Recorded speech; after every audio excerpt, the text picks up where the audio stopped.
Chapter 14. Dusk was fast approaching as the Laredo Kid exited the courthouse front door and stepped out onto the board sidewalk. Lights were already starting to glow in several of the establishments along the street. Some business owners were in the process of closing up their shops for the day.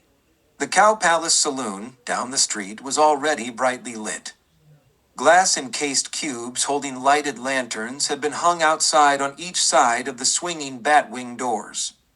The sour strains of an out-of-tune honky-tonk piano playing Buffalo Gal filtered out into the now cooling night air.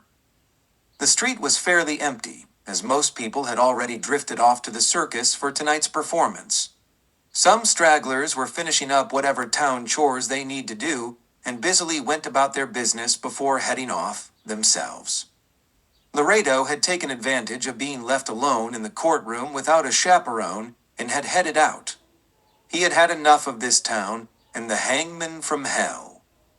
If he could at all manage it, he was going to get his horse and gear and get out of plain view as fast as he could before Clay Shaw discovered he was gone.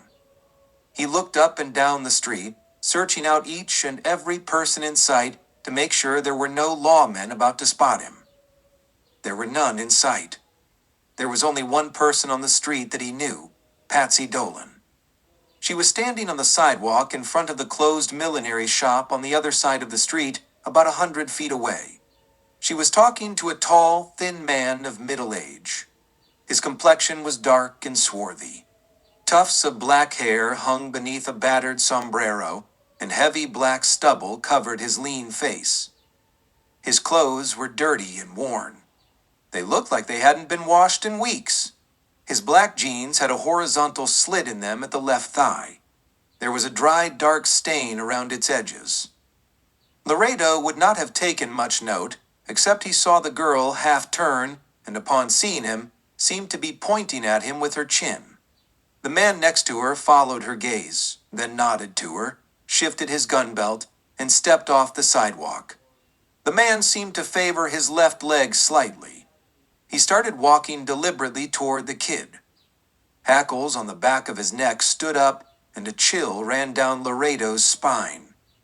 Suddenly, he was realizing something that he had not considered.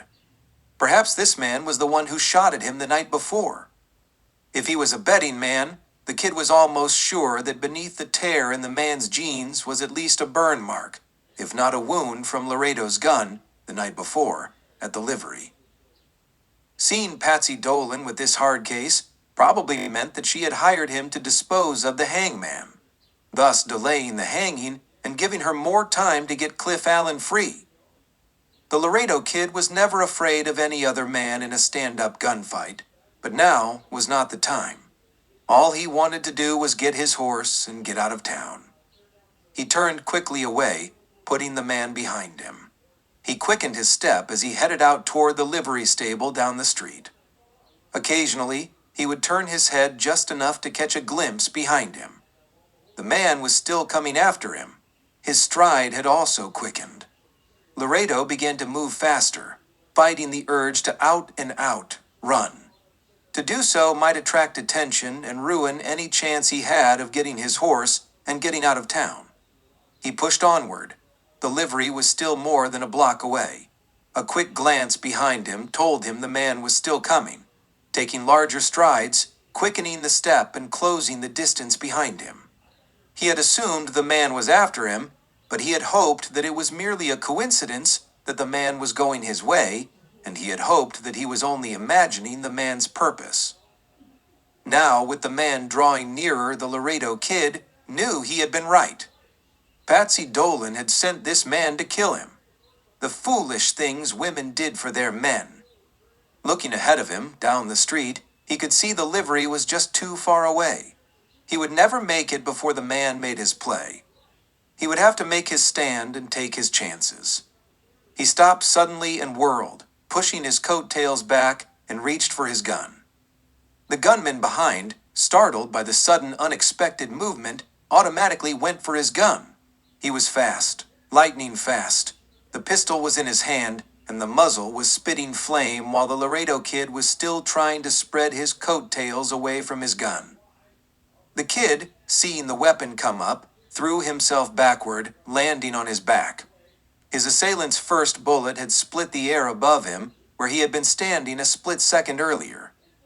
The second bullet kicked up dirt, scant inches from Laredo's shoulder, as he rolled away just in time and pushing himself to a half-sitting position and bringing his own pistol up and firing from the ground. The other man took the kid's round in his midsection, just as he squeezed off another shot. His knees buckled and his pistol muzzle angled upward, sending the bullet high. Laredo fired a second time as the man fell to his knees and a hole appeared in the man's shirt just over the center of the heart. Then the man doubled forward and pitched face downward in the dirt. Laredo hardly had time to catch his breath. His mind was racing now. He had to get up and get out of town. No more trying to get his horse from the livery. He would just grab the first horse on the street he could find and light a shuck as fast as he could. But before he could push himself to his feet, the street began to come alive with activity. What people there had been on the street were now gathering with curiosity. And damn, there were 2 deputies running down the street toward him. One of them was Clay Shaw. Laredo still had his gun in his hand as he stood up and faced the 2 oncoming lawmen. Clay Shaw also had his gun in hand. What now? Laredo thought. Do I shoot it out now? That damn stupid girl. Why did she have to do this? Hey, what's happening here? Shaw demanded as he halted before the kid. What does it look like? Laredo said with irritation. This man tried to kill me. You were supposed to have waited for me in the courtroom. If you had, this couldn't have happened. Why do you think we've been watching you? Laredo ignored the question. It wouldn't be wise to answer it with what he was actually thinking. Shaw walked away toward the fallen man and rolled him over with the toe of his boot. Do you know this man? Shaw asked. Laredo stepped up beside him, looking down at the body. No, I've never seen him before. I have no idea why he'd want to kill me. You don't? Shaw said with a hint of exasperation in his voice. You're a hangman, for Christ's sakes. A lot of people might want you dead. What are you? Stupid or something? From now on, you'll do as you're told and don't go wandering off by yourself. You got that? Oh, how Laredo wanted to bust this jerk in the jaw, but he refrained. He would just have to play along for a little while longer and wait for another chance. Do you think this is the same person who tried to kill you last night? Shaw asked. Probably. I did some damage to the attacker last night. I think you'll find where I nicked him on the thigh. Shaw examined the man and shook his head. You're probably right. Then he straightened and said to no one in particular to the milling crowd, Somebody, get someone to clean up this mess and get this body out of here. He didn't wait for volunteers. He just turned to the other deputy and whispered something to him. The deputy nodded his understanding and cast his gaze on the hangman. Shaw turned and walked away down the street toward the telegraph office. Laredo watched Shaw go. The lawman was walking with a quick, deliberate stride. He was obviously a man on a mission. Why hadn't he stayed to watch the hangman himself instead of leaving it up to the other deputy? What had transpired between Shaw and the judge? Something was up, and Laredo was pretty sure he knew what it was. Even if nobody knew who he really was, chances were he was no longer believed to be the hangman from hell. Laredo put his pistol away, removed his hat, and brushed off his clothes with it. Then, replacing the hat on his head and cocking it off to one side, he strolled nonchalantly past the deputy. Where do you think you're going? The deputy demanded. Laredo turned and eyed the lawman grimly. In case you haven't noticed, I've had a couple of bad days here. I've been shot at by outlaws. I've hung 3 boys, and someone tried to kill me twice. Now, unless you've got any objections, I need to unwind a bit. So, just leave me alone. Can't do that, the deputy said. I'm supposed to watch you. Just keep your distance, the hangman ordered. He turned and headed back up the street. Patsy Dolan was still standing outside the millinery when Laredo approached. There was anger in her eyes, and as Laredo came near, she tossed her head high, stepped off the boardwalk, and started to walk away. Laredo stepped in front of her, blocking her passage. "That was a stupid thing to do, miss," he said quietly. "The only thing you accomplished was getting that man killed. Oh, he probably deserved it, and it's no great loss to the world that he's gone. In fact, the world is probably better off without him. You wasted your money, and that is a shame. I wouldn't recommend trying to hire someone else, even if you've got enough money. It'll just end the same way it did today. Now, if you'll just behave yourself and stay out of things, you just might get your man free after all." She started to say something, but Laredo cut her off by continuing, "Now, just listen to me. I am going to help you if I can. Not to keep you from killing me, but because I know, the same as you do, that Cliff Allen is not the Laredo Kid." The girl's face softened. "You do? You really do? How do you know that?" "It's not important right now. Just trust me. I'll try to do what I can. I can't promise anything, but I'll try. But understand one thing.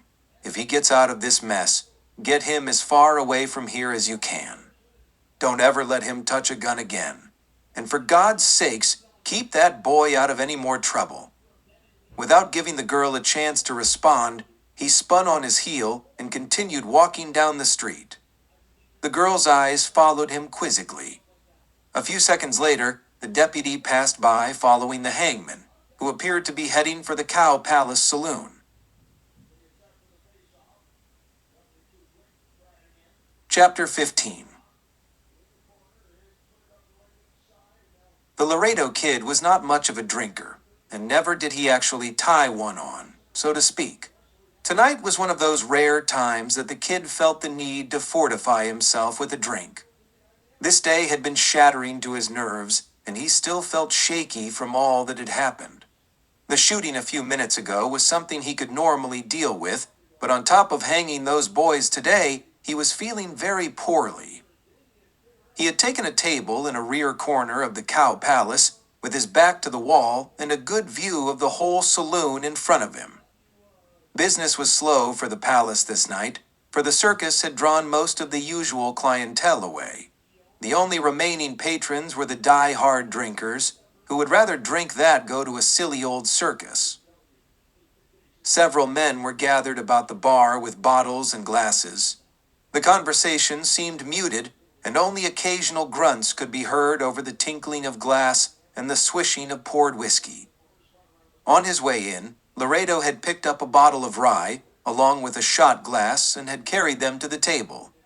He shrugged out of the long black coat. That damnable coat. He loathed it. Didn't want to wear it anymore. He tossed it over the back of an adjacent chair, took off his hat, and dropped it onto the table away from his glass and bottle. He had just poured the first drink when the deputy came in. The lawman looked about the room until he located the hangman sitting in the back. He sidled up to the bar, ordered a drink, and tossed a coin onto the mahogany bar top. The bartender poured him shot and restoppered the bottle. The deputy half turned so he could watch the hangman while he nursed his drink. The hangman was already pouring himself a second drink. Laredo sat and stared dully at the glass, as if trying to decide if he should take it or not. Visions of the day flashed through his brain. Once again, he was hanging two young boys. And once again, he was savagely attacking another and hanging him in anger. It was all done now. There was nothing he could do to change anything.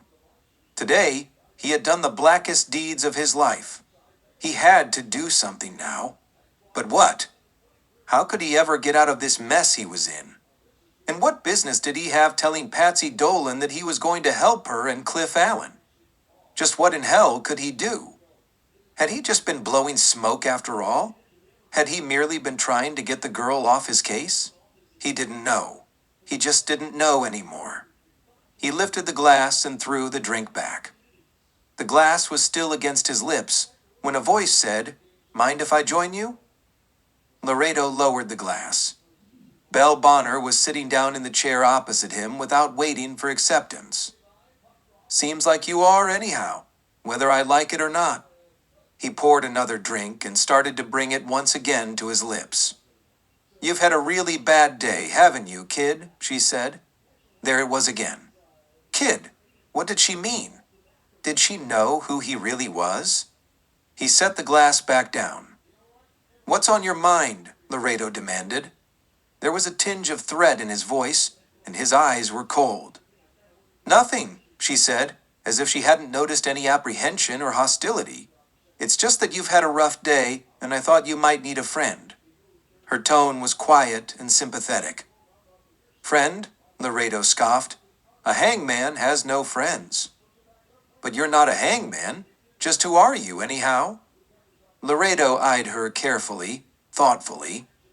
Was she baiting him? Don't you know? He chided.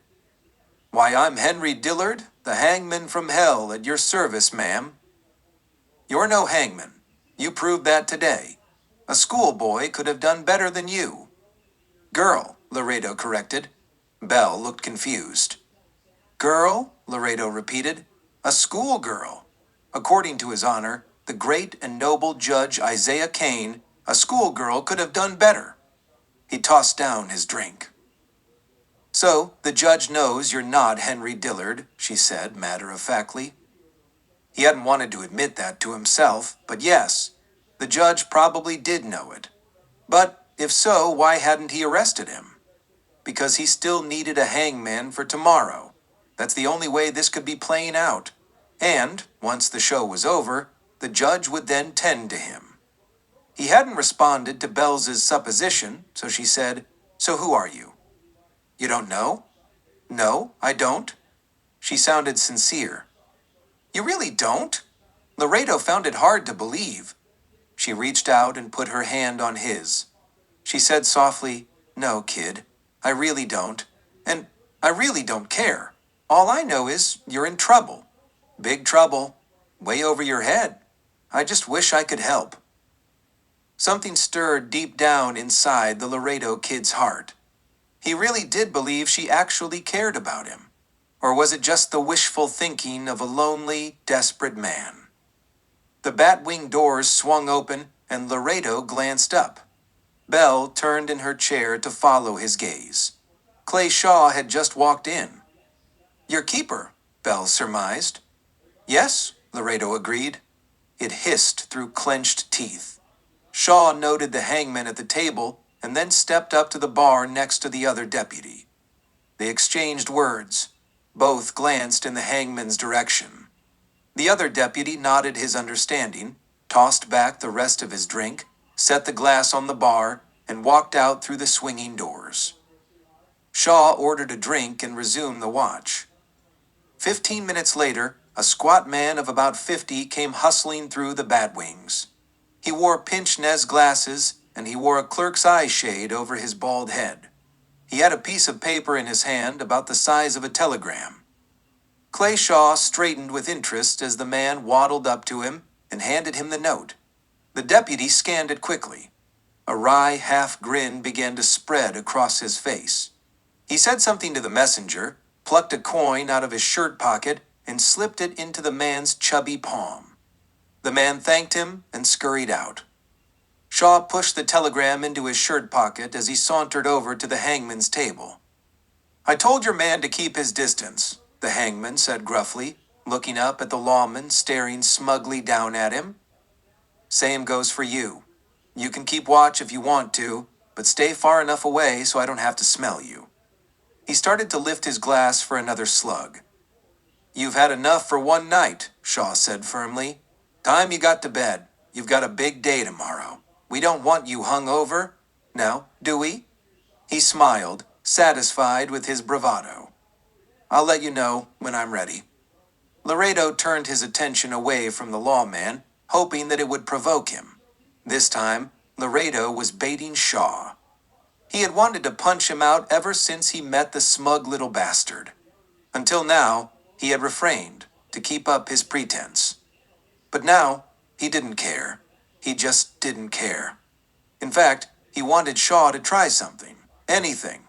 Just give him an excuse to give this weasel of a law dog the thrashing he deserved. Shaw fell for it.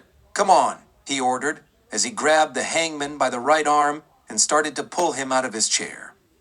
Shaw realized his folly right away, but it was too late. He had underestimated the hangman. He was not drunk after all. Not even tipsy. Laredo came out of his chair fully prepared and sunk his left fist into Shaw's midsection. The deputy let his breath out with a whoosh and doubled forward, releasing his grip on the hangman's arm. Laredo's right followed with an uppercut to the chin, straightening Shaw upward to full height. Another right smashed into the lawman's nose. He flew backward against a table. It slid out from under him, and he fell flat on his back on the floor. He lay still, dazed, but not fully unconscious. Blood gushed from his battered nose. What's going on here? Sheriff Fred Logan's voice boomed as the elder lawman entered the saloon in time to see the hangman standing over Clay Shaw. He hurried to the deputy's side and knelt beside him. Shaw began to move his head, and his eyes opened slightly, then closed and opened again. Logan lifted the man's shoulder and rested it on his knee. He looked up at the hangman and demanded, "You do this?" His face was flushed, and he was furious with rage. "Yes, I did," Laredo muttered. "He asked for it and I gave it back.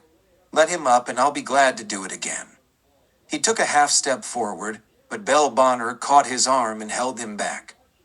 "You've done enough," she pleaded. Laredo glared at her. Then she said to the sheriff, "He had a little too much to drink. He didn't really mean it." "Oh, I meant it all right," the kid insisted. "Obviously," Logan said. "Just what is this all about?" Shaw was regaining his senses and pushed himself to a sitting position. He rubbed a hand across his bruised jaw. "Never mind, Sheriff," he said, still eyeing the man standing above him. "We just had a misunderstanding. He didn't take to being guarded well. That's all." He started to push himself to his feet. He wasn't ready to turn in for the night, and I guess I pushed him a little too hard. He managed to stand erect with the aid of the elder lawman at his elbow. "I think Clay was right." Logan stared at the hangman. "It is time you turned in." He then said to Shaw, "You too, Clay. It's been a long, hard day for all of us. It's time we all turned in. It's going to be an even longer and harder day tomorrow. I'll take Mr. Dillard home now. I won't be needing you any more tonight. Get some rest, and I'll see you in the morning." Shaw nodded agreement. "I guess you're right, sir," he said. He stooped and picked up his hat from where it had fallen. In the dim light, he failed to see the piece of paper that had fallen from his shirt pocket. He placed the hat on his head as he headed out the doors. "Let's go, Dillard," Logan ordered gruffly. Laredo stood his ground as if his boots were nailed to the floor. He was still angry and made no effort to go. "He's right, kid," Belle Bonner urged. "You are tired. I can see it. Just go on and get some sleep. You'll feel better about things, I'm sure," she pleaded. Laredo sighed, rubbed the back of his neck, and said, "I guess I did get a little out of hand after all." He didn't believe it, but it was time to mend fences a little, at least for appearances. "Sorry, Sheriff," he said to Logan. "Let's go." He started for the doors. Logan followed close behind and stepped out onto the board sidewalk. It was completely dark now, and the air had cooled somewhat. The hangman stopped and said, "Oh, I forgot my coat and hat. I'll be right back." He ducked inside just in time to see Belle Bonner picking a small piece of paper off the floor. This was really what he had come back in for. He had deliberately left his hat and coat for an excuse to return. He snatched it from Belle's hand before she had a chance to look at it. She was startled by the sudden action, and before she could utter a protest, Laredo had the paper unfolded and was already scanning its contents. "Well, excuse me," Belle said sarcastically with annoyance. Then she noted the concern in his eyes and said, "What?" "Never mind," Laredo snapped and stuffed the paper in his shirt pocket. His suspicions had been well-founded. Shaw would know from the description of Henry Dillard in this telegram that he was a fake. He was sure that Kane had put him up to checking on him. And since Shaw had received the telegram here in the saloon, he had not had time to tell the judge yet. Laredo would bet dollars to donuts that Clay Shaw was on his way to tell his honor right now. The question was, did Sheriff Logan know about this? He scooped up his hat and coat, draped the coat over one arm, and put the hat on his head as he hurried out the doors and met Logan. Together, they started down the street. Up ahead, Laredo could see someone entering the courthouse. It was too dark to tell for sure, but Laredo was fairly certain that it was Clay Shaw. There was still a light on upstairs. Logan didn't seem to notice, or didn't let on, if he did. They walked a short distance along the street. The night air was cool after the heat of the day, and the street was still empty, save for horses hitched at the rails. The men spoke not a word as they walked. The noise of the crowd and the music from the circus at the other end of town were the only sounds, other than the crunching of their footsteps in the dusty street. Did Logan know what Shaw and the judge had been up to? Did he know about the telegram? If so, Laredo dare not continue this charade any further. The time for cat and mouse games was over. He had to know where he stood. Laredo suddenly halted. Logan followed suit. "I've got to know, Sheriff," he demanded. "Were you in on the telegram?" "Telegram? What are you talking about?" "Checking up on me. Getting a description of me from Big Bend." "What?" There was genuine surprise on his face. It told Laredo what he wanted to know. "I was right then, wasn't I?" "What the devil are you talking about? Looks like your chief deputy has his eye on your job. He and Kane have been checking up on me and haven't included you. Doesn't that disturb you?" "Look, I don't know what you were talking about. Clay Shaw is a good man. He's soon to be my son-in-law, and I have every confidence in him." "Then why didn't he include you about the telegram?" "I don't know. Maybe he just didn't get a chance to tell me. I hadn't seen him since earlier today." His argument was sound, but there was still a tinge of doubt in the old man's voice. "The telegram was in his pocket just now before you entered the saloon. Why didn't he tell you about it then?" "I don't know. You'd just beaten the man. He was dazed, confused. He probably just forgot." "Then why did he go straight to the courthouse to see Kane when he left?" "What makes you think he did?" The lawman was still protesting, but the doubt was growing. "Because I saw him going into the courthouse when we came out of the saloon." "I didn't see him." "I did." He handed the telegram to Logan. "He dropped this on the floor during the fight. He probably didn't notice it was missing until he got to Kane's office." Logan looked at it. "It's too dark to read it," he said. "It's a description of Henry Dillard," Laredo said. "He doesn't look like me." You're a fraud?" "Yes, Henry Dillard was the other man with me when you found me the other night. Everyone seemed to assume I was him, so I played along." "Then that explains why you botched up everything this afternoon," the sheriff mused. Then his tone lifted. "Then who are you?" he demanded. "Why did you pass yourself off as Dillard? For the hanging fee?" It all seemed so incredulous. "Right now, that doesn't matter. All you need to know is I'm a man with a gun, and it's pointed at your middle right now." The lawman glanced down.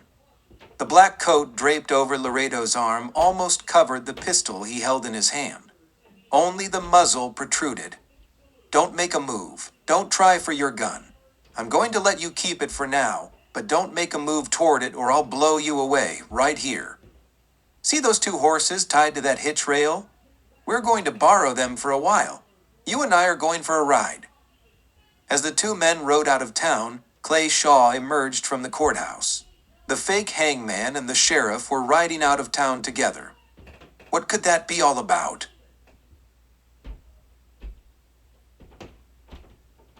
Chapter 16.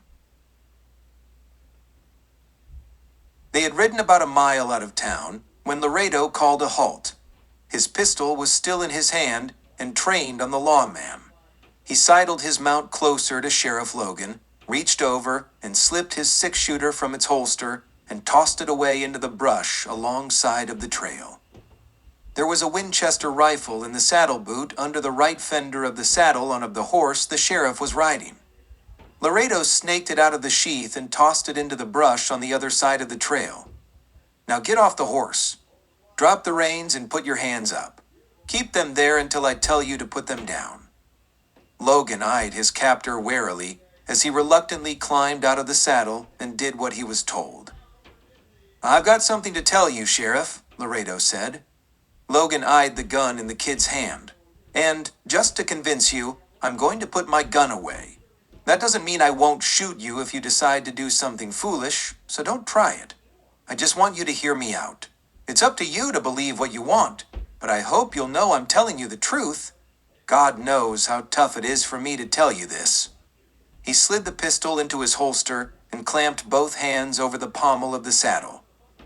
You can put your hands down now, Sheriff. You sure are a strange one, Logan said. Just what in hell is going on here? I need to tell you something important. Well, then do it. Don't keep me standing here like an idiot. You take me out of town at the point of a gun. Just what the hell am I supposed to think? Just listen, Laredo said. There's 7 men back there in town that's slated to hang tomorrow. Whether it goes on tomorrow or not, I don't know.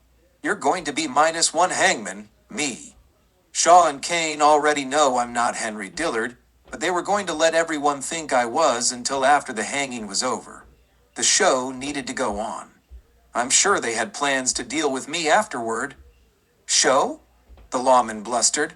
It's not a show, it's justice. Think that if you want to, Sheriff.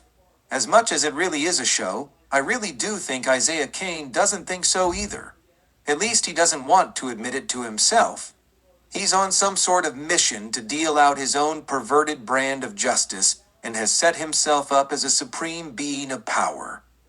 The man is sick. He's worse than I am, and that's pretty bad. Just who the hell are you? Logan demanded. I'm getting to that, Laredo answered. As I started to say, there are 7 men back there slated to hang. I can't speak for 6 of them, but they probably are guilty and deserve punishment. But one of them is innocent of any wrongdoing. You can't let him hang. What are you talking about? There's a boy back there accused of being the Laredo Kid. Well, he's not. His name is Cliff Allen, and all he's guilty of is bragging that he was the kid, just to impress his girl's father. That's preposterous, the lawman scoffed. Why would any fool do a thing like that? Because he is a fool. A young fool. Why are you telling me this? Logan asked. Because I don't want him to hang. And he has a girl that doesn't want him to hang. But most importantly, he doesn't deserve to hang just because he's a fool. If that were just cause, I'm afraid we'd all have been swinging from a rope by now. Logan nodded. I'm afraid you've got that right, but how do I know you're telling me the truth? How can you be so certain the boy is innocent? Because, Laredo hesitated. It was hard to say the words. I know he's not the Laredo Kid. And just how do you know that? The lawman already knew the answer. Because. He nearly choked it out, hardly believing he was saying it. I am the Laredo Kid. With that, the kid kneed his horse forward, close to the other horse, and slapped him sharply on the rump. The animal shied and tossed his head, then ran off down the darkened trail toward town. Laredo put spurs to his own mount, slapped him across the withers with the reins, and rode off in the other direction. By the time Sheriff Fred Logan could catch up his horse and retrieve his weapons, Laredo should be long gone with too big of a head start for the lawman to want to follow him. All he could hope for now was that the old lawman would return to town and make sure that Cliff Allen didn't hang. Sheriff Logan didn't bother to hunt for the guns in the brush. He knew it would take too long, and the Laredo Kid would get farther away by the minute. Besides, if what the kid had told him was true, and he had no reason to believe it wasn't, it would be more important to get back to town and tell the judge what he knew. He couldn't let Cliff Allen die as the Laredo Kid while the real one was getting away scot-free. He hurried off down the trail toward town. If he were to find the horse along the way, that would be good. But if he didn't, he should still be able to make it back to town in a half hour. He still wasn't too old for that, he told himself. He had been on the trail for almost 10 minutes when he heard the clippity-clop of horses' hooves around the next bend. With any luck, whoever was on the trail this time of night could give him a lift back to town in half the time his old feet could do the job. As the rider rounded the bend, Logan could see he was astride and leading another horse behind him. The horse was saddled, but carried no rider. Logan hurried his step to meet them.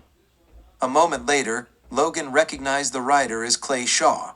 The horse he was leading was the horse the sheriff had ridden out of town on. Logan lifted a hand, flagging him down. "What's going on out here, Sheriff?" Shaw asked as he drew rein next to the old man. "I saw you ride out of town with Henry Dillard," he added, as explanation for his appearance. "Henry Dillard? That wasn't Henry Dillard. That man was an imposter." "He was?" Shaw answered as if he had no knowledge. "Of course he was," Logan answered. "You already knew that." He sounded accusatory. "I knew it?" Shaw almost stammered, trying to sound innocent. "Of course you did. He told me you did, but I didn't believe him. I didn't want to believe him.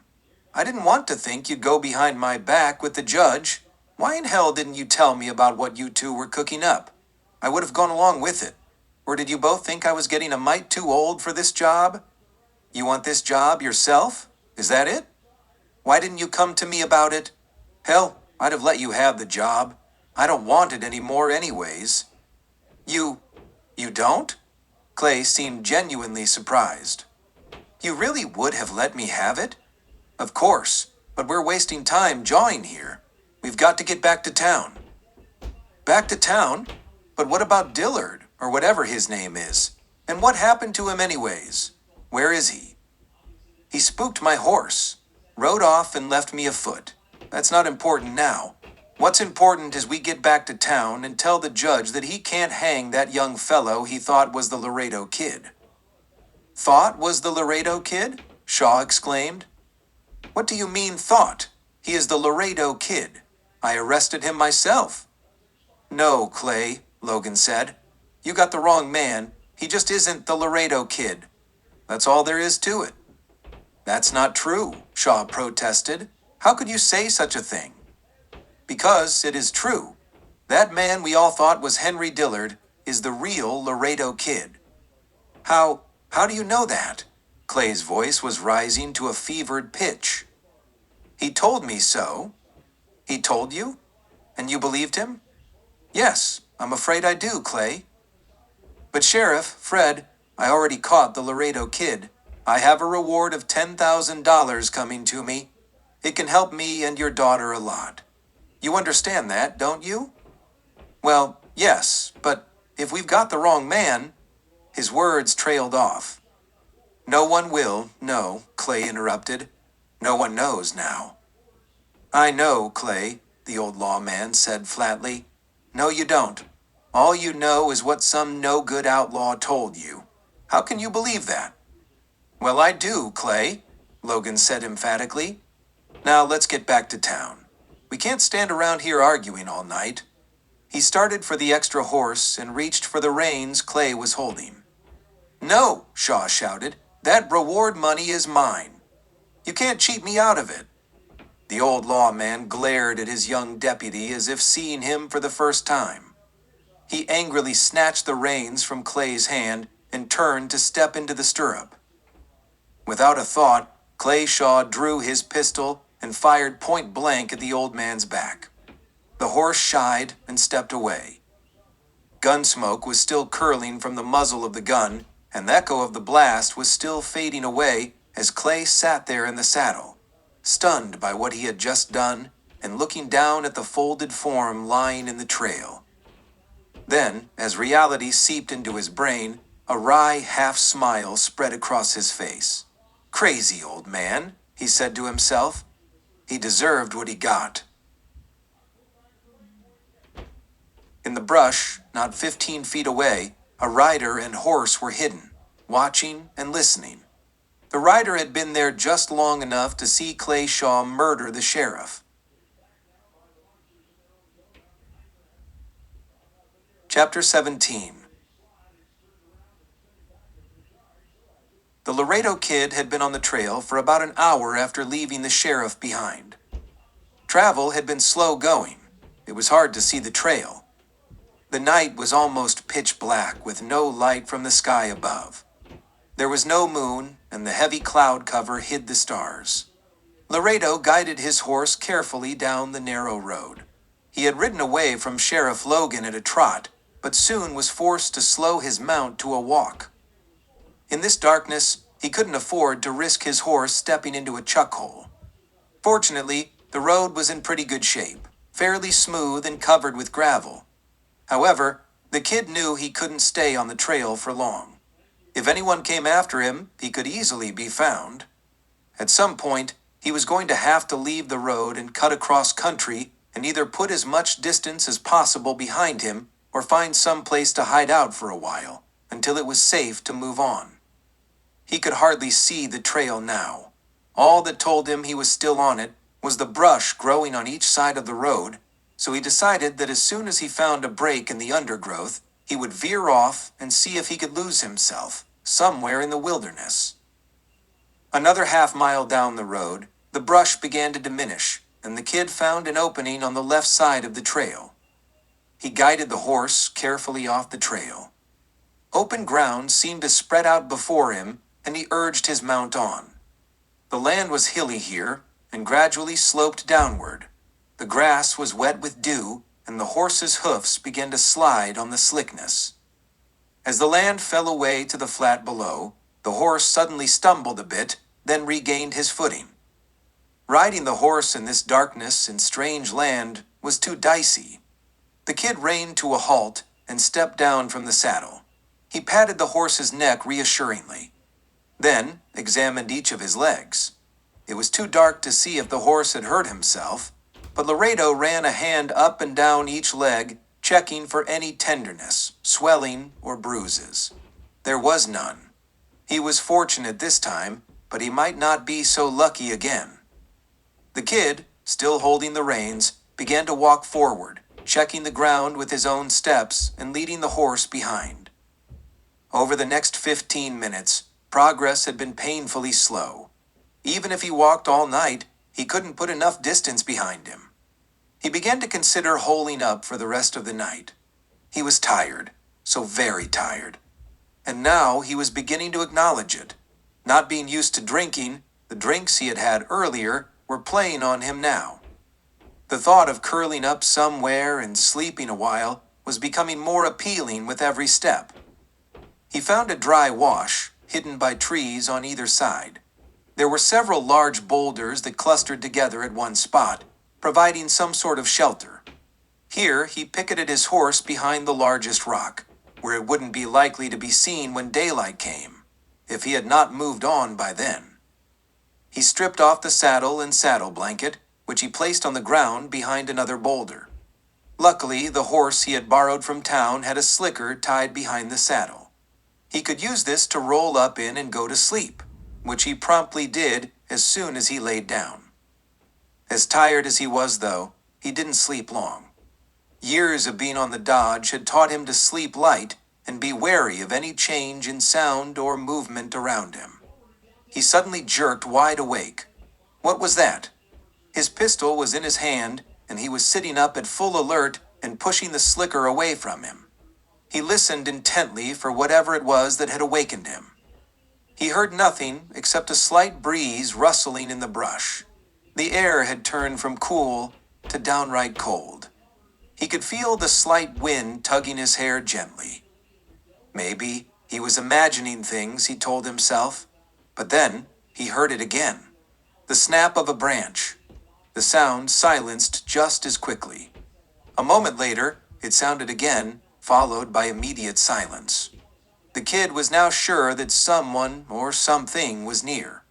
The sound had been fainter this time, but it did sound like a branch or twig snapping under a foot. Whether it was a human foot or an animal's foot, Laredo did not know for sure.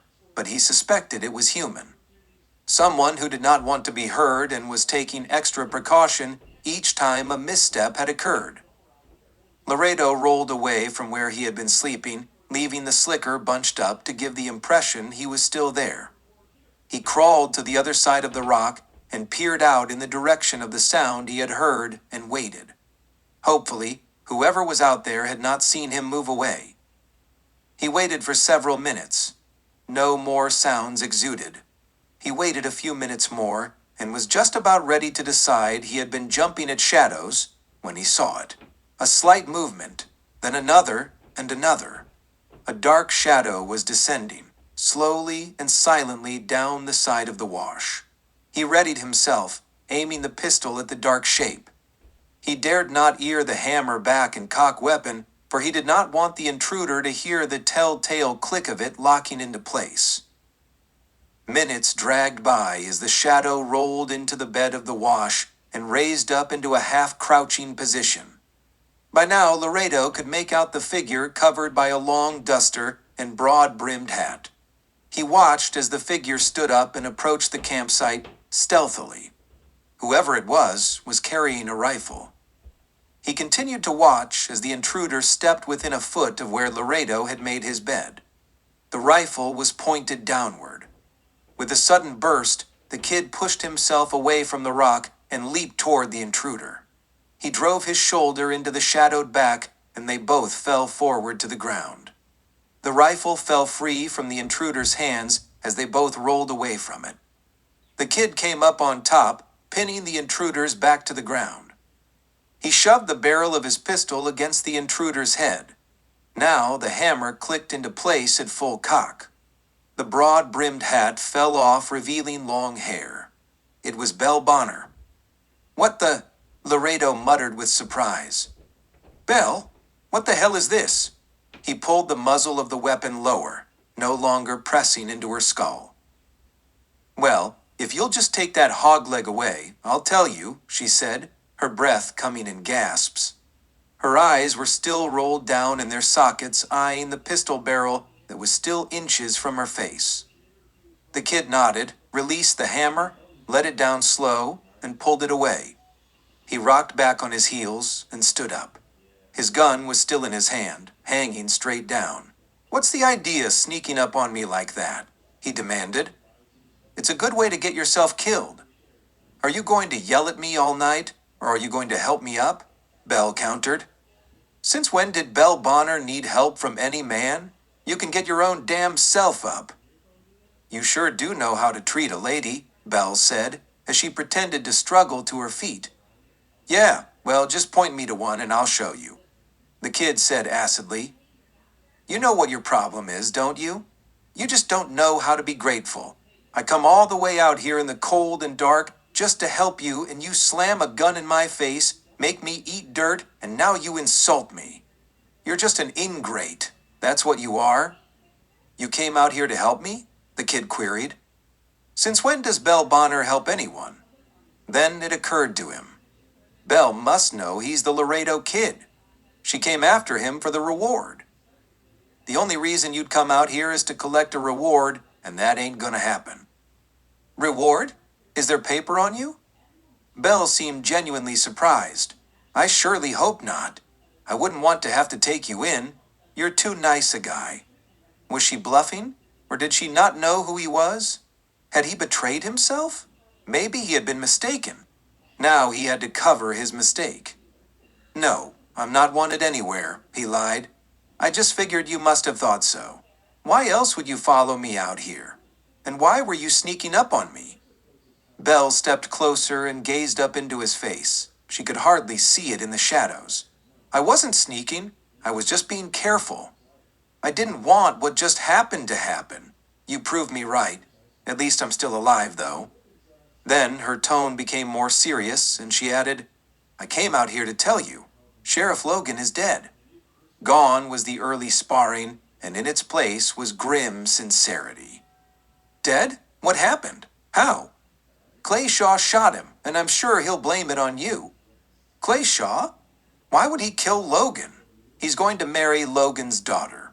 "That just doesn't make sense," the kid muttered. Well, he did. And I saw him do it. You saw him? Yes. Listen to me. This is what happened. I saw you ride out of town with the sheriff. Shaw was coming out of the courthouse when you rode out. He got on a horse and followed you. I figured something was up, so I followed him. By the time I caught up with him, he had met up with the sheriff. I rode into the brush where I could watch and listen. They were arguing, and Clay said something about the reward he was going to get for catching the Laredo kid. The sheriff said he wasn't going to get it. Clay got mad and shot him.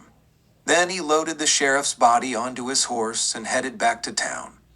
I figured he was going to blame you for it, so I came to let you know. Laredo remained silent for a moment, thinking and letting this new information sink into his tired and muddled brain. Logan must have told Shaw that Cliff Allen was not the Laredo kid and that he was going back to town to tell the judge. Shaw, not wanting to miss out on the reward he had been waiting for, shot him to shut him up. Whether the hanging still went on tomorrow or not, the boy would still hang sometime. Laredo's effort to save the young man had been in vain. Bell didn't wait for the kid to say anything. You'd better make tracks as far away from here as fast as you can before Shaw gets up a posse after you, she said. No, I don't think so, Laredo mused. You don't think you need to get out of here? No, I don't think he'll bring a posse right away. Why not? Why wouldn't he? Maybe she really didn't know about him after all. She didn't seem to understand the significance of the prisoner known as the Laredo Kid. That Shaw would let the hangman get away so no one would find out that the wrong man was in jail. Shaw could still get his reward. Laredo had not liked Clay Shaw from the beginning, but he was surprised to find out just how ruthless this man really was. He would kill a man and let an innocent man hang just to collect a mere $10,000 reward. There had to be more to it. The man had to be downright evil. I can't tell you that right now, Belle, the kid said. There was a look in his eye that said he was on the verge of a fateful decision. Why? What is it? He couldn't believe he was saying it. I've got to go back to Plainview. Go back? Why? Are you crazy? Maybe I am, he said softly, but I've got to. No. She gripped his arms and pleaded. You can't. Shaw will kill you on sight. Maybe, or just maybe, I might kill him. That would be just as bad. For sure, you'll be a wanted man. Laredo forced a chuckle. Then you can have first crack at the reward. Chapter 18. The sun was just lifting over the far horizon as the Laredo Kid and Belle Bonner rode into the town of Plainview. The streets were already beginning to bustle with activity. People were already getting ready for a new day of festivities. Businessmen were opening up their establishments early. The saloon down the street was already open for the day, unless it had never closed the night before. Belle and the kid had waited out the darkness of the night before heading back to town. At first break of gray dawn, the two were in the saddle and had ridden for 2 hours before entering the main street of Plainview. The kid knew he was taking a chance by riding in bold as brass and reining up at the rail outside the courthouse, but so far, no one had taken notice of him. Chances were that none of the townspeople knew what had happened to Sheriff Logan yet. Probably, his only real worry was being spotted by a lawman, especially Clay Shaw. So far, so good. None were around. Judge Isaiah Kane was sitting behind his bench in the courtroom when the kid and Belle entered. What the devil? His eyes were wide as saucers, and he struggled to jump up from his chair, his robe tangling in the effort. Just stay where you are, Judge, the kid ordered flatly.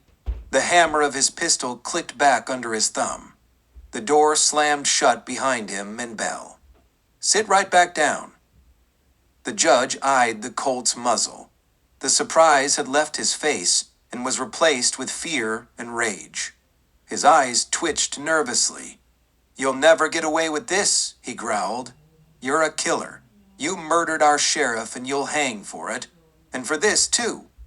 Not in your court, your so-called honor. I won't. You'll already be waiting for me in hell when I get there. Now do as I told you and sit down. He lifted the revolver and aimed it at Kane's face. The judge cringed as he looked into the bore. Sweat was beading on his brow. Then, slowly, he lowered himself back into his chair without a word. The kid took a step forward. Out of the corner of his left eye, he could see Belle Bonner take a step forward, almost beside him. Not quite, but close enough. Without any warning move, the kid's left hand snaked out and lifted Belle's pistol from her holster. He tossed to the far corner of the courtroom. She flinched with surprise, reaching as if the pistol was still in her holster. What's this? Take it easy, Belle, the kid said. Just a precaution. I have something to say to the judge here, and I don't want you getting excited and doing something we'd both be sorry for. His revolver was still trained on the judge. He showed no animosity toward Belle. Now, you're not so honor. I want you to listen to me. It came out as a hiss. First of all, there's a boy in your jail waiting to be hanged. Only you're not going to hang him because you've got the wrong man. You think you've got the Laredo kid, but you haven't. All you got is a boy named Cliff Allen who's not guilty of anything but trying to impress some damn fool girl. You're crazy, Kane blustered. Of course we got the Laredo kid. My deputy, well, he's my new sheriff now. He caught the kid himself. Clay Shaw caught a nobody. He knows it too. Logan told him. That's why your boy Clay shot him. He wouldn't get the reward if it had gotten out that he didn't have the Laredo kid. Clay Shaw? The judge exclaimed incredulously. Shot him? Shot who? What in hell are you talking about? Sheriff Logan. That's what I said. Shaw murdered the sheriff to shut him up. It didn't hurt none that it opened up an opportunity for promotion either. Obviously it worked. You just admitted that you already pinned the sheriff's star on him. Clay Shaw? The judge repeated.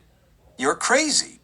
He wouldn't shoot anyone, unless of course he was an outlaw or in self-defense. You're just trying to blame him for what you did. You killed Sheriff Logan yourself. Clay told me that he saw you kidnap him. You took him out of town and shot him. Left his body lying there on the trail. I suppose he saw me shoot him too? Laredo said sarcastically. Yes, he did. Then why didn't he bring me in? Because you got away.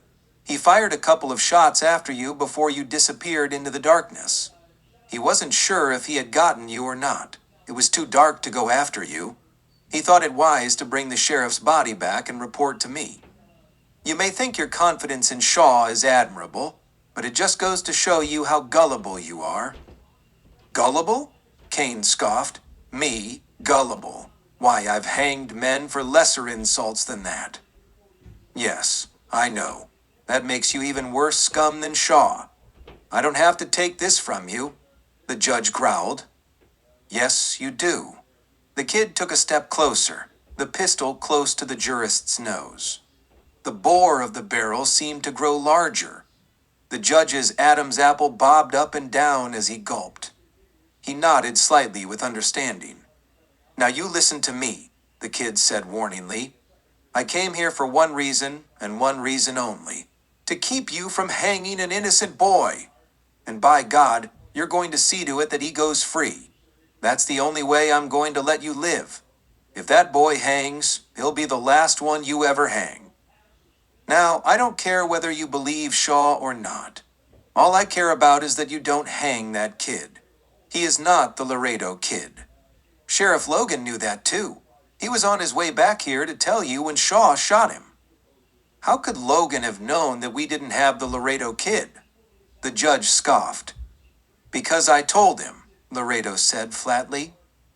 The judge forced a laugh. Because you told him? Why would he believe you?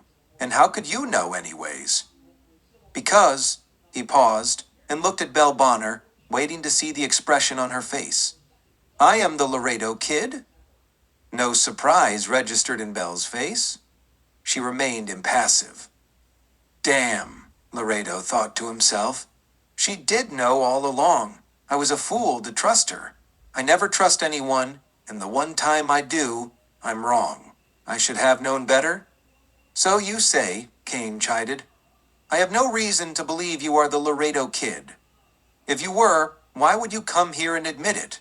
You'd never get away without a rope around your neck. Besides, a known outlaw like the Laredo Kid would never risk his neck for some fool kid.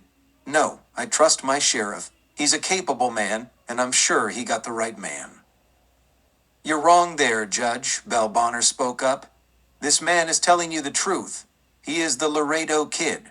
I've been trailing him for quite some time. When I met up with him, I pretended I didn't know who he was.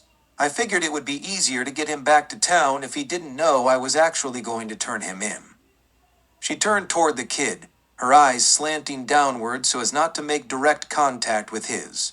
Sorry, kid, she said apologetically. I had to play it that way. The kid's jaw clenched, anger rising. I should have known better than to trust you, he said bitterly. Yes, you should have, she countered coldly. Then, to the judge, she said, Remember, I'm the one who brought him in. The reward's mine. Judge Kane eyed her carefully. His left eye squinted a little as he said, You're sure then that this man really is the Laredo Kid? Positive, she said emphatically. There's no way I could mistake him. I saw him up close 5 years ago in Abilene. 5 years ago in Abilene? Laredo thought. 5 years ago, another man was called the Laredo Kid, not him. Was Belle just backing him up to convince Kane of Cliff Allen's innocence? Or had she in fact been hoping to cash in the reward for him? I am entitled to the reward, aren't I, Judge? Belle insisted. If you can prove it, of course it's yours. I'm sure there's a picture of him somewhere. That will be proof enough, won't it? Of course it would. Then the reward is mine? Before you go counting that reward money, Miss Bonner, Laredo said sardonically, let me remind you that you don't have me. I have you. But you'll never get away, the judge warned. Maybe I will, the kid said. Then again, maybe not. In which case somebody's going to die, Clay Shaw or you, if that's the way you want it. Makes no difference to me, except I would like you to be around long enough to let Cliff Allen go free. Why is that so important to you? Kane asked. Why do you care? I already have the blood of 3 young men on my hands. Boys that I hung for you. I don't want another life on my conscience, especially when I know for certain he's innocent. I don't want him to die in my place. I'm just not worth it. The judge had no retort. He just stared at the kid.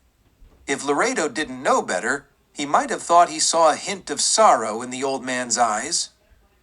Now, Laredo said, I've said what I came to say. You may not believe me about what I told you about Clay Shaw killing Sheriff Logan, but it's true. I'm leaving now. I know you'll send someone after me, but I hope you will do the right thing and let Cliff Allen go. The kid waved the pistol toward Belle Bonner. Now, the 2 of you, into the chambers, he ordered. Reluctantly, they both shuffled forward into the adjoining chambers. The door had been left standing open. All the way over to the outside wall, Laredo instructed. He reached around to the inside of the door and retrieved the key that protruded from the keyhole, as his prisoners did as they were told. When they reached the wall, they turned in time to see the door swing shut. They heard the key click in the lock. Belle raced to the door, gripped the doorknob and pulled hard. Again and again she pulled. The door wouldn't budge. Meanwhile, Judge Kane scurried to his desk, pulled open the center drawer and fished around inside it for a few seconds until he found his spare key. Belle was kicking at the door when the judge came up beside her. He held the key high so she could see it. Out of the way, he shouted. I've got a key. Belle didn't seem to hear him. She shoved him aside and picked up a chair. She chopped at the frosted glass in the top half of the door. Shards of glass splattered all over the floor, mostly on the outside, with some falling inside, crunching underfoot as she reached through the opening, searching for the key on the outside. The judge tried to push her aside, still shouting, "You fool! I've got a key." Ignoring him, Belle shouted, "He didn't leave the key in the door." He tossed it away on the floor. She already had one foot through opening, stepping on the floor outside and starting to pull the other foot after her. "You fool!" The judge was still shouting. "What are you doing? I've got a key. You're in my way." While Belle and the judge were struggling to get out of the chamber, Laredo had managed to descend the stairs and rush out onto the board sidewalk. He untied his horse and was just starting to climb into the saddle when he heard a familiar voice shout, "Hey!"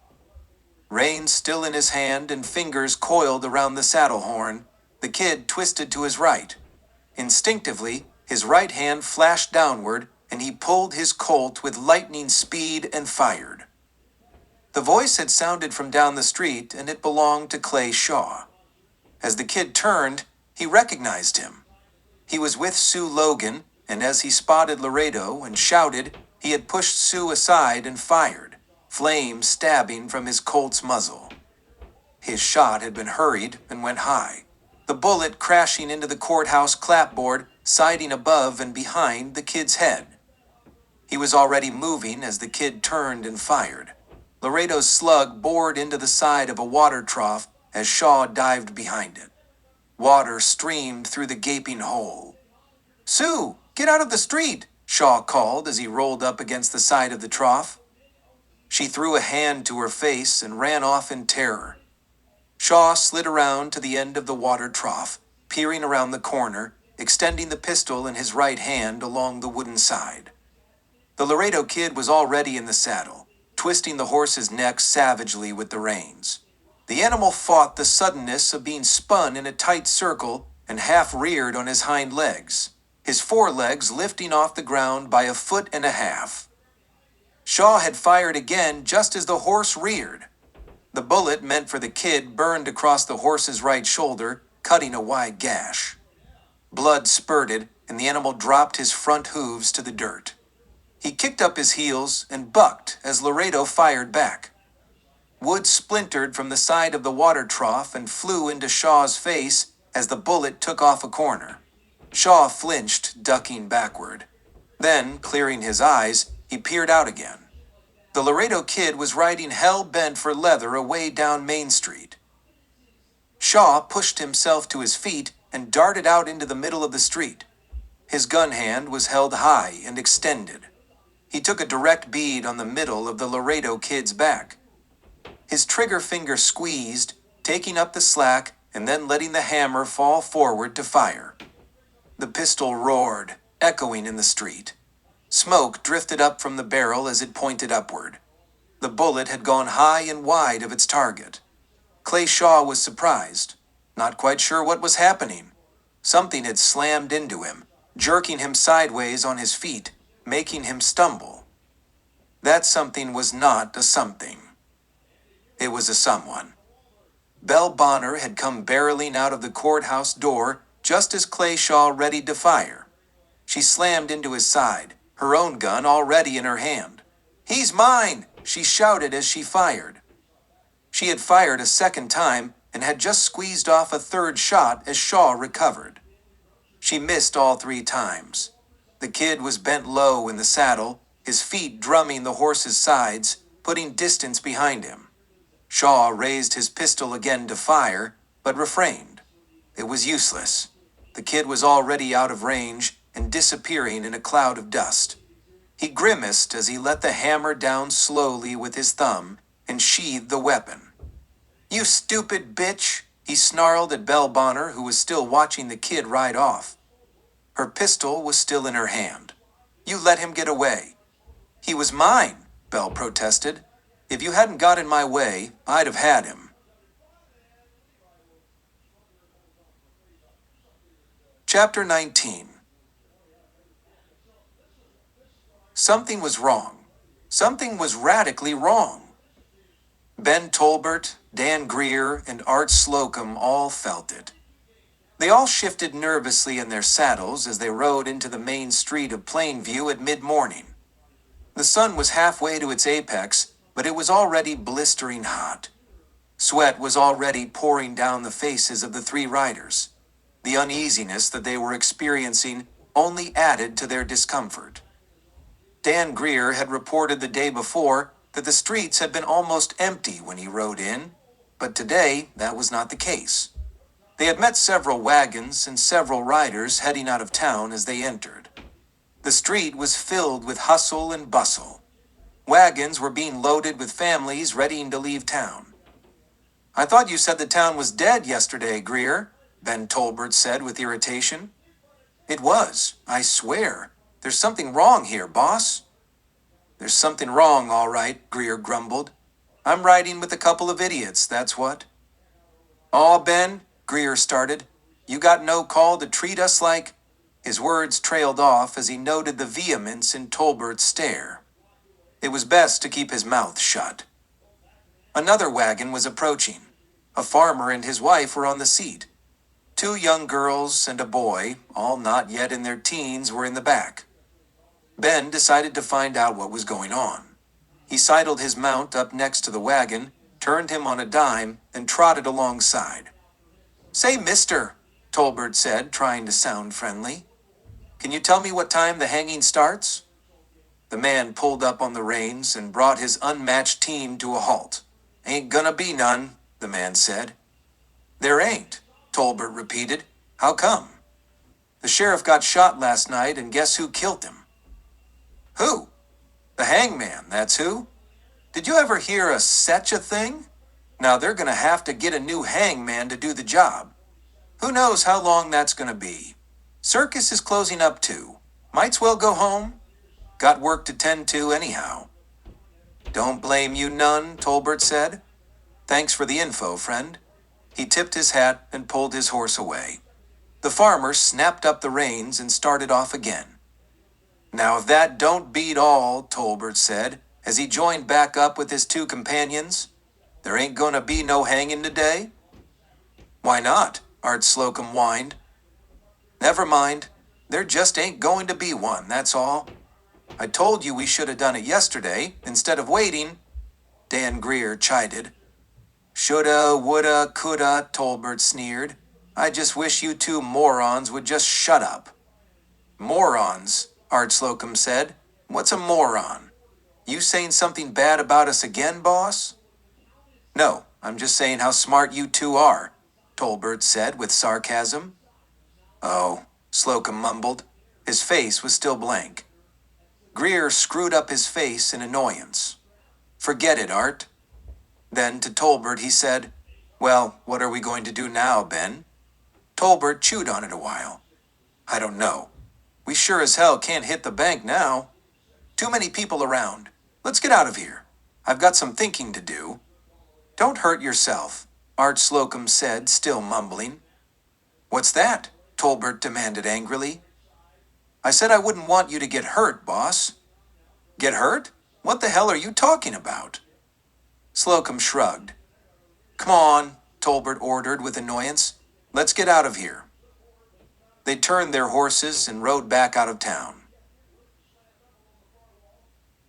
The shoulder wound on Laredo's horse ran deep and bled profusely. The horse was pained greatly and stumbled often as Laredo made his getaway. His speed had slackened to almost a walk, and a lame walk at that. They had left Plainview scarcely a mile behind when the kid decided he had pushed his mount hard enough. To expect more of him would be cruel. He pulled the horse to a halt and dismounted. He took a closer look at the wound. It looked bad. The entire shoulder was covered in blood and streamed down his foreleg. "Sorry, old son," the kid murmured. "We've got to do something about that wound." He led the horse off the trail and into the brush. He had remembered crossing a stream somewhere around there the night before. Everything looked different in the daylight, so he couldn't be sure that he was close. A few minutes later, they emerged from the undergrowth into a clearing. The stream was there. He led the horse down to it and let him drink. He slurped greedily. The reins trailed in the water. Laredo checked for saddlebags. There were none. No chance for salve, medicine, or bandages there. He stripped off the saddle and dumped it on the ground. He slid the saddle blanket off. It was large, thick, and bulky, but it was cloth.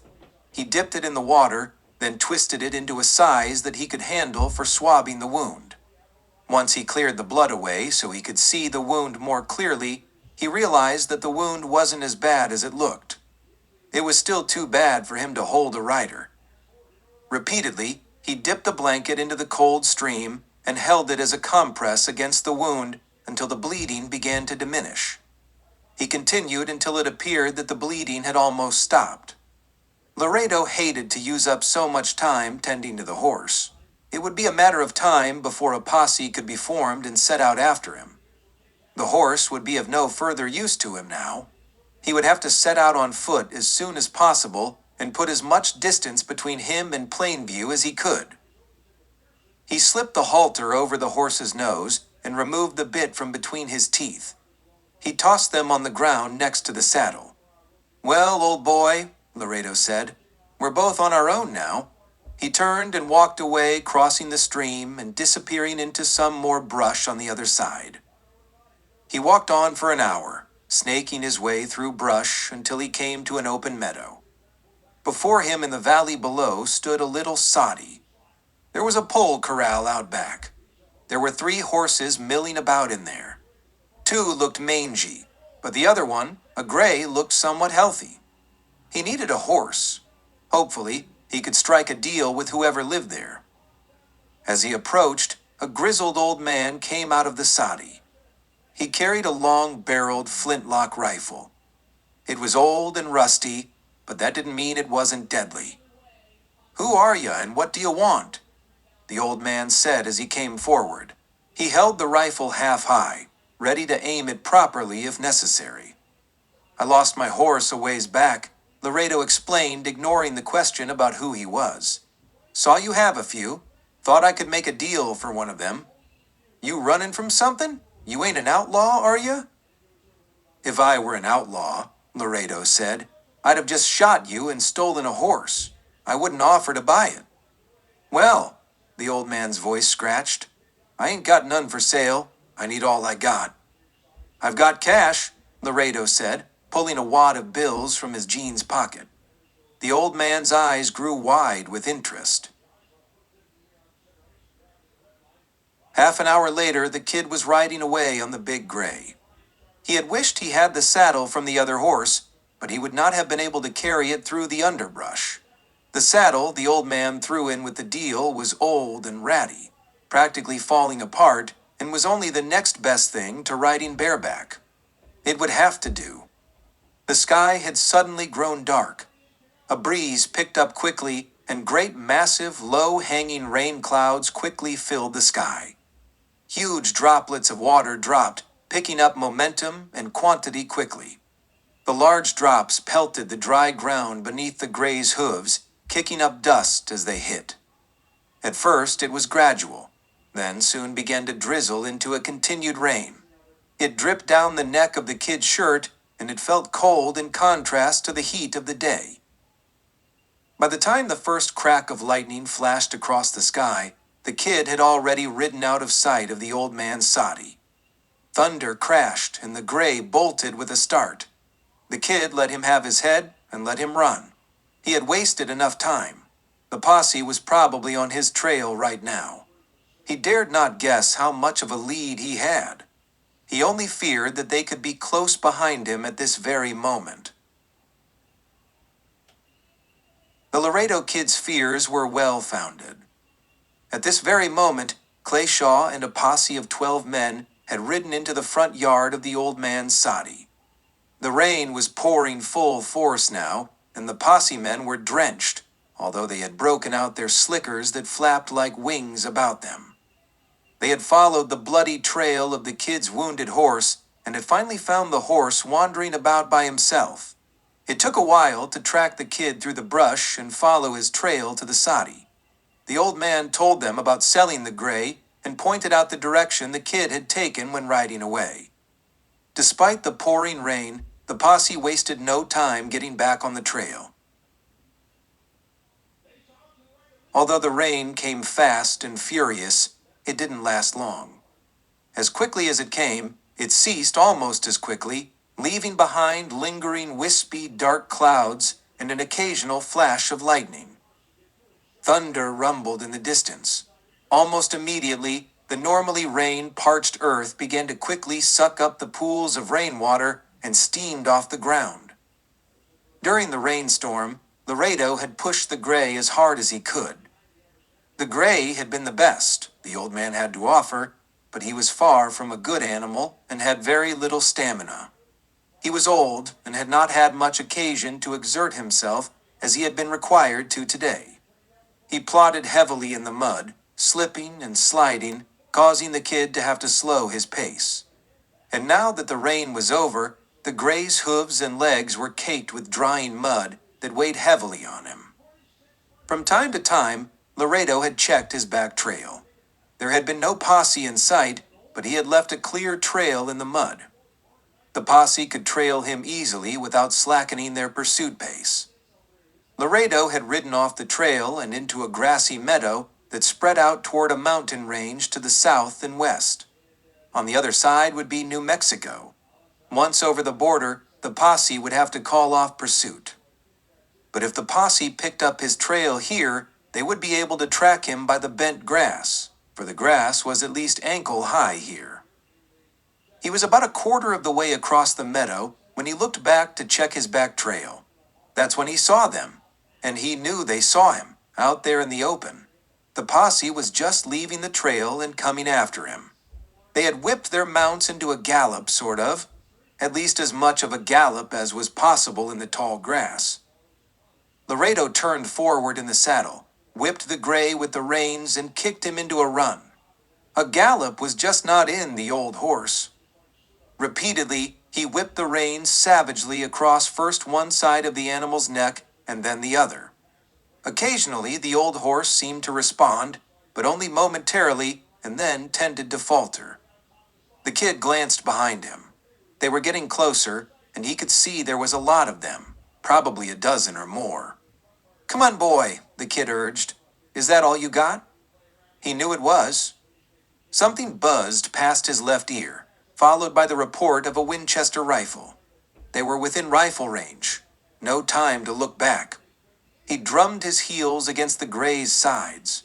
Another shot sounded, but the bullet couldn't have come close, for Laredo hadn't detected it. The kid was practically across the meadow now, and he could see that it emptied out into a draw with rocky banks on each side.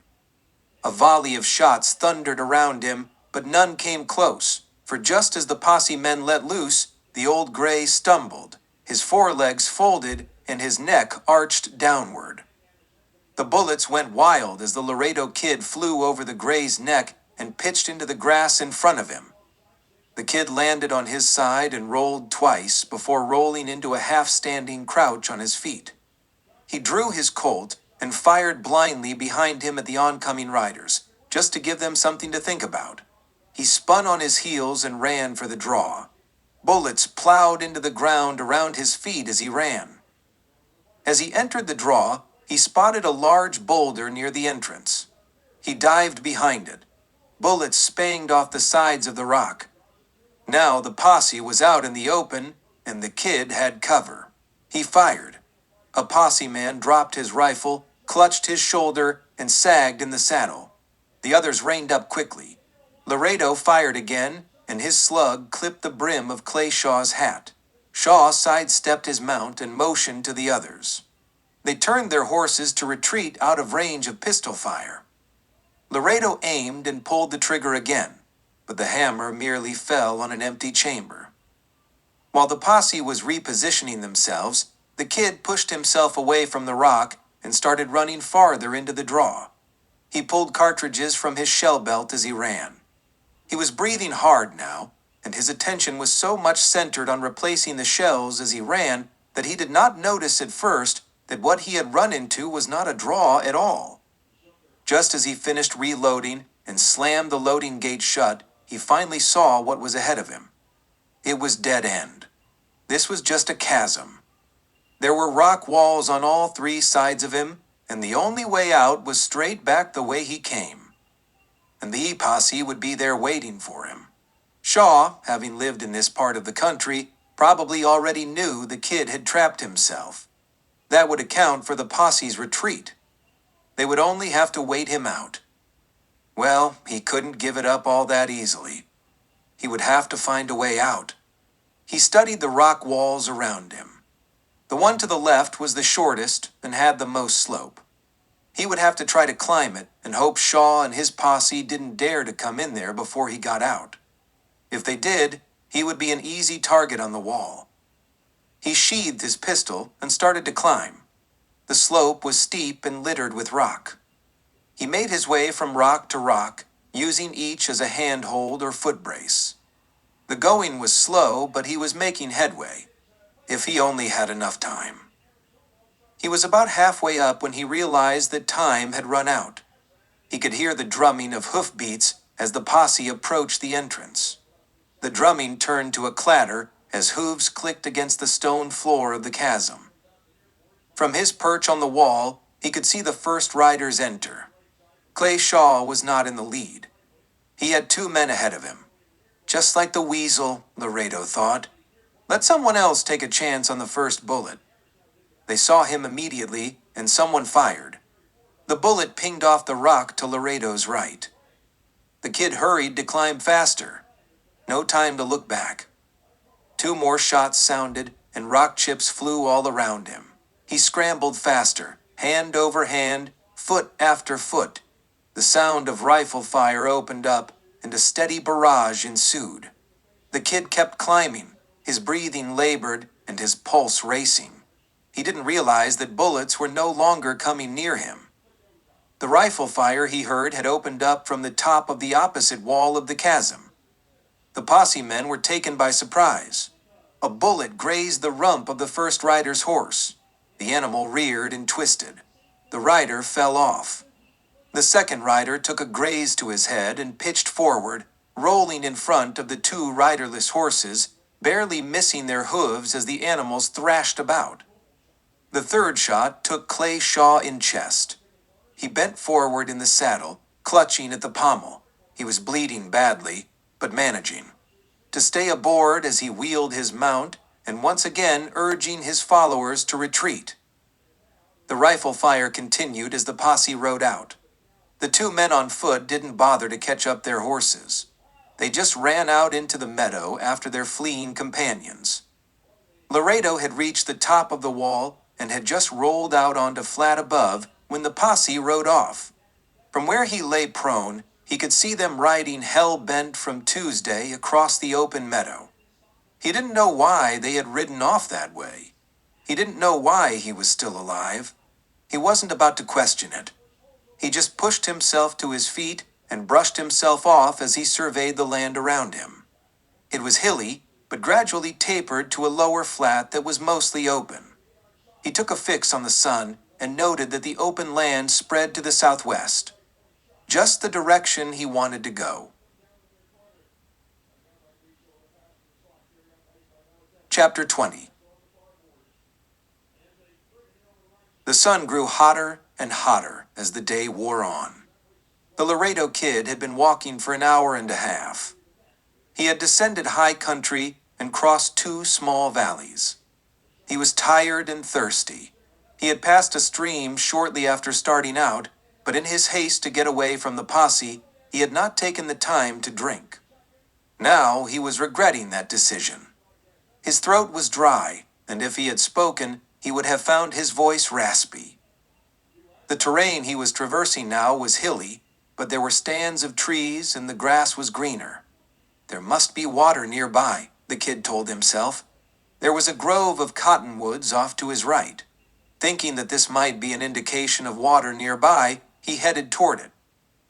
As he approached it, he saw that the stand extended down the opposite side of a hill. He heard the gurgle of a stream somewhere on the other side down below. He walked into the shade of the trees. It felt cool and refreshing. His feet slid a little as he made his way down the wooded embankment. He reached out and grabbed the trunks of small saplings, hand over hand, one hand at a time, to steady himself. His boot heels dug into the soft earth beneath his feet, as he all but skidded to the bottom of the incline. The heat of the sun struck him again as he emerged from the shade into an opening. The stream gleamed in the sunlight. He could feel the coolness of the water as he dropped himself full length on his stomach across the pebbled side of the stream. Its surface was so crystal clear that he could see the image of his own face and the mirror image of the trees behind him and the clear blue sky above. He immersed his face, then lifted it a bit to drink. The water was cool, brisk, and fresh. After he had drunk his fill for the moment, he plunged his entire head below the water, shook his head about, lifted it again, and ran his fingers through his soaked, matted hair. It all felt so good. He splashed his face with the fresh liquid and rubbed the back of his neck, easing his tension. He turned back to drink again.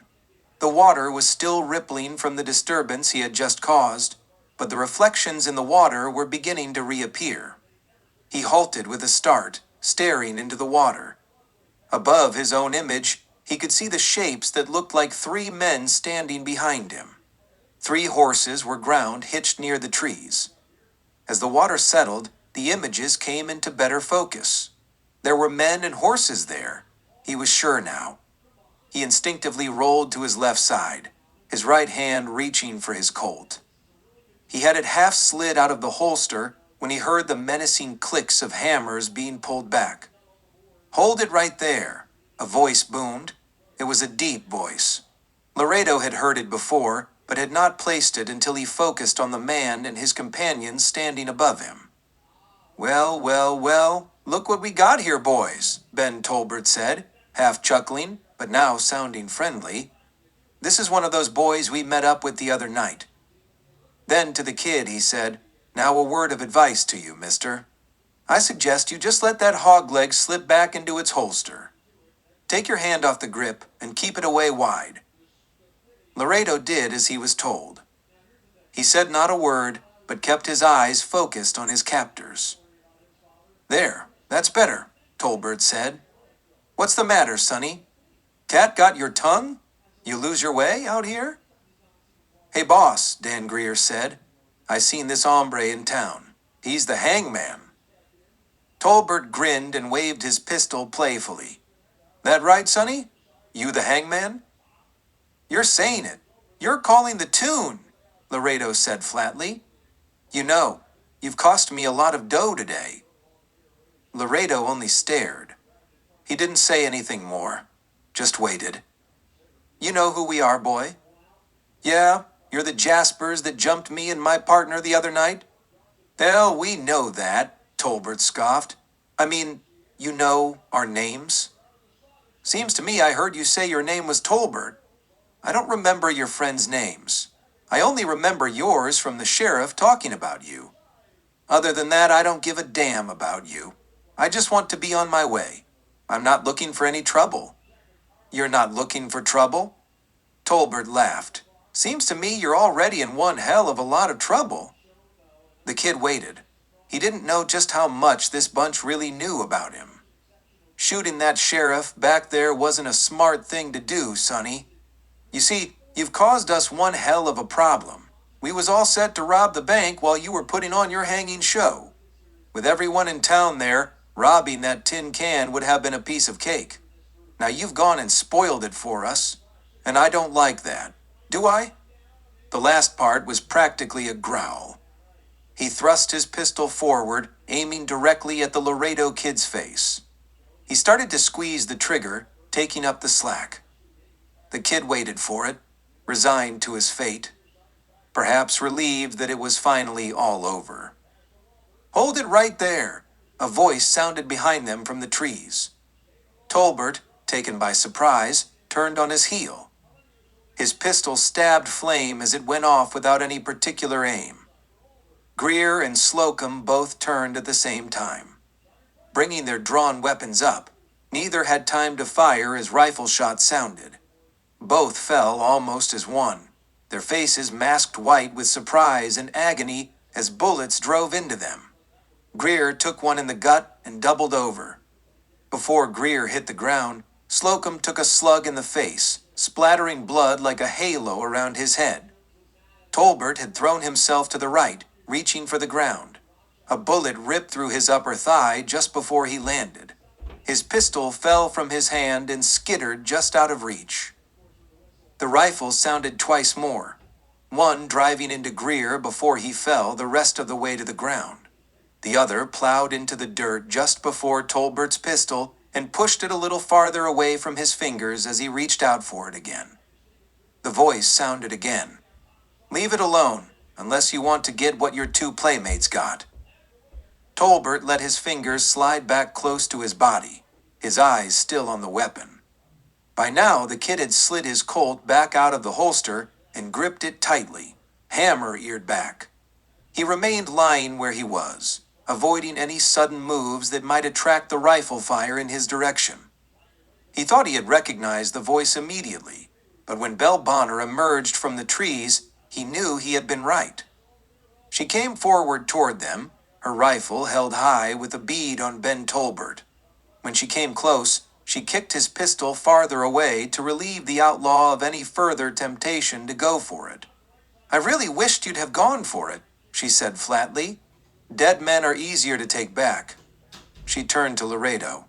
"You can put that hog leg away now, kid, and get up. Everything's under control now."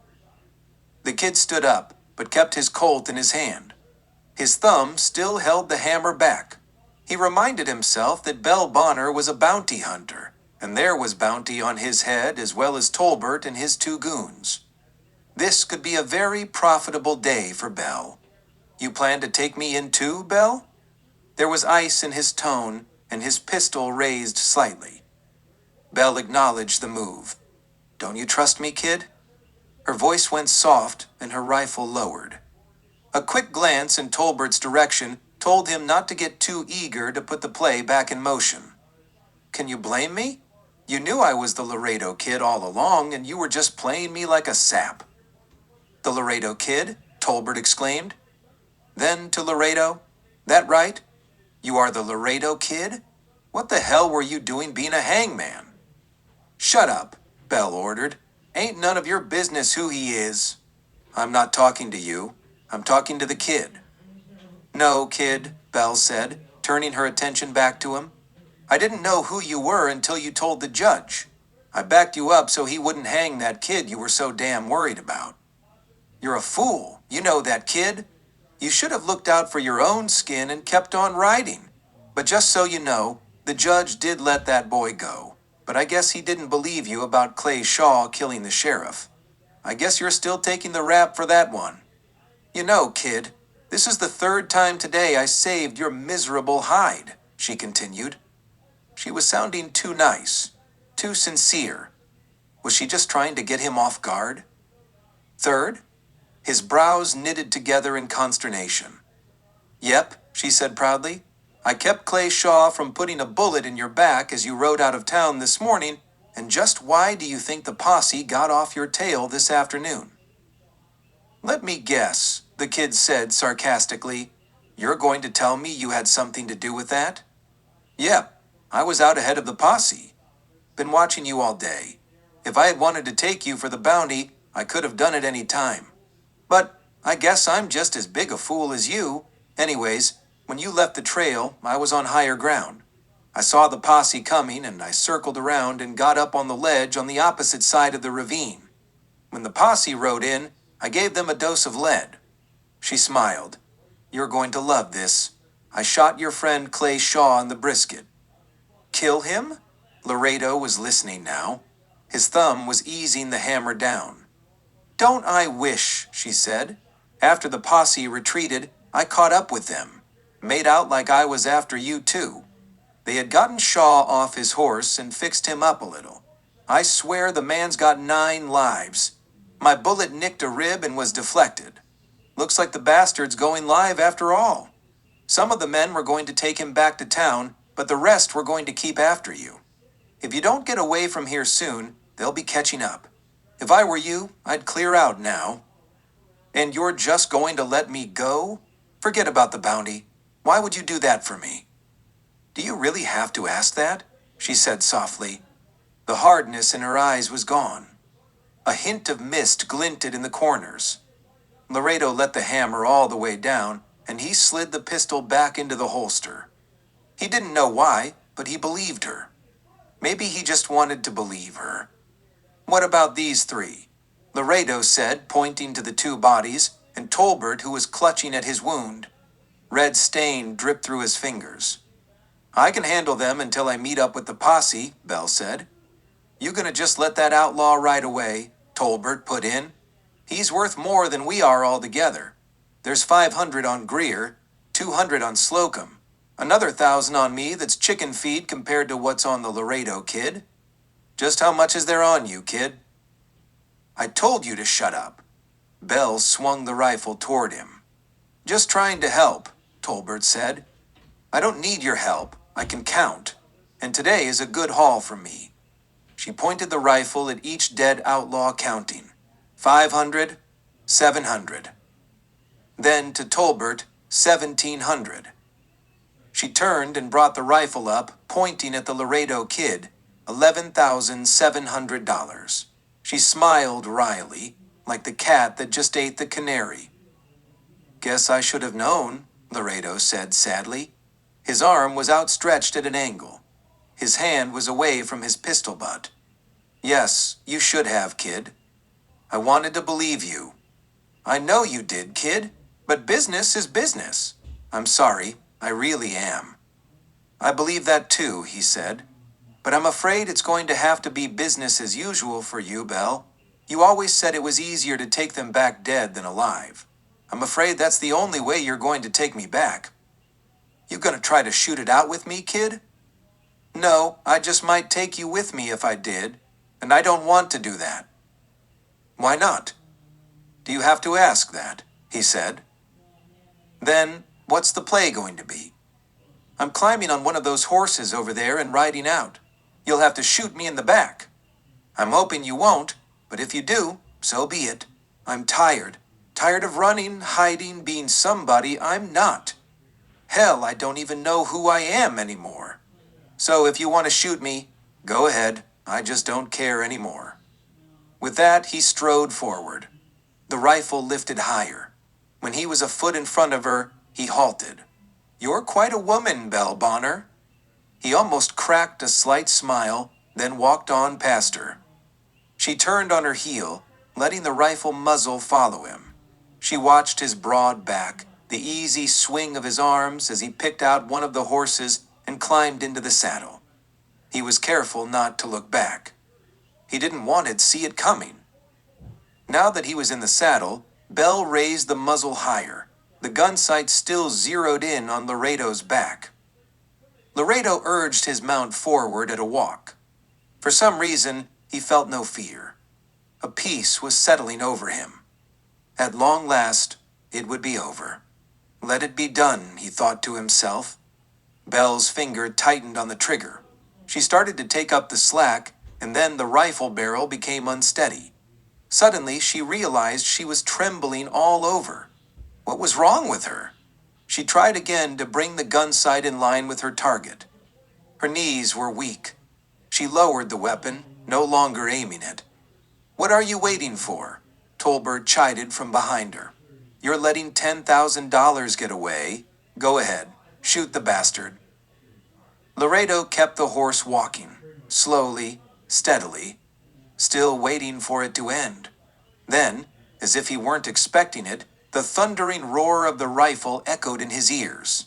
His shoulders bunched and his broad back went taut. Then silence. Total silence. The way it should be. But it wasn't. He suddenly realized he could still hear the steady clip-clop of his horse's hooves. He suddenly realized he had not been shot at all. He was still alive. Telling himself that she had merely missed, he forced himself not to look back. He kept riding, waiting. "Hey, kid," he heard Bell shout. "Tolbert told me to shoot the bastard." "I did." Laredo reined the horse to a halt and turned in the saddle. Bell was standing over Tolbert's dead body, wisps of gun smoke still curled up from the muzzle of her rifle. "Like I always said, it's easier to take them back dead. Now you'd better get riding before the posse catches up." Color returned to the Laredo Kid's cheeks. A broad smile spread across his face. Bell was waving at him. He raised a hand and waved back. Then he turned in his saddle and spurred his horse forward into a gallop, and then turned south and toward the west. He wasn't far from the New Mexico border, and the Hussy couldn't follow him there. But the problem was that he was now going back into Indian territory where he had come from, and once again a posse was on his tail. Comanche warriors would be waiting up ahead, and the devil was still on his back. This title was narrated with virtual voice. Here's a recommended preview based on your listening. To listen to the full title, you can buy it in your player. Twice. But, as he had succeeded once, the man known as James T. Kettleman was about to make his second attempt. If he did not succeed this time, he would never know it, for he would be dead. When a man has but a few months to live, he can, if he so wills, choose the manner of his going. And Kettleman had made such a choice. He was now on his way to a place of which he alone knew, and there he would die. He would die as he had lived, alone. It was ironic that he who hated the West should return there to die, but like a wild animal which knows when death is upon it, he was seeking a dark and lonely place where he could die in peace, and in his own way. At this moment, no man in the railroad car looked stronger, more alive, more resolute. Yet the seed of death was in him, and the plant had but a little while to grow. There were 5 people in the car. The lights were dim. The passengers lay sprawled in uncomfortable sleep. The train rushed westward through the cold, clear night, carrying the man steadily toward his final destination. A very pretty young woman who had got on at Santa Fe sat a few seats ahead of him and across the aisle. Farther front, 3 men were seated, each traveling alone. Occasionally the conductor entered, accompanied by a blast of cold air. Several times he added fuel to the cast-iron stove. People interested Kettleman only as prospective antagonists, and of the men in the car, only one seemed likely to fit that category. He was a straw-haired man with a lean and dangerous look, like a wolf among sheep.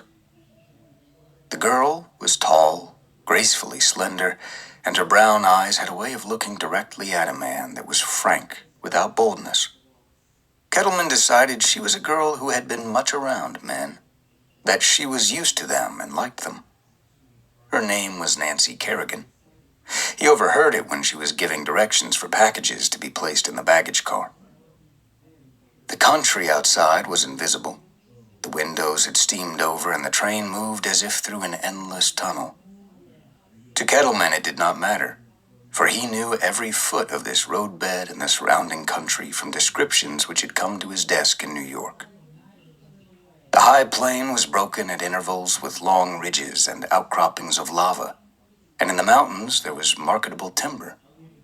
When he began planning his second disappearance, Kettleman had gone over all available reports and maps. They were climbing steadily. Ahead were high mesas, more lava, and occasional ruins. Soon the train would slow for a long, steep grade. When that time came, he would step off the train into the darkness. His destination was familiar only from a description given him 15 years ago over a campfire by a man who had often used the place for a hideout.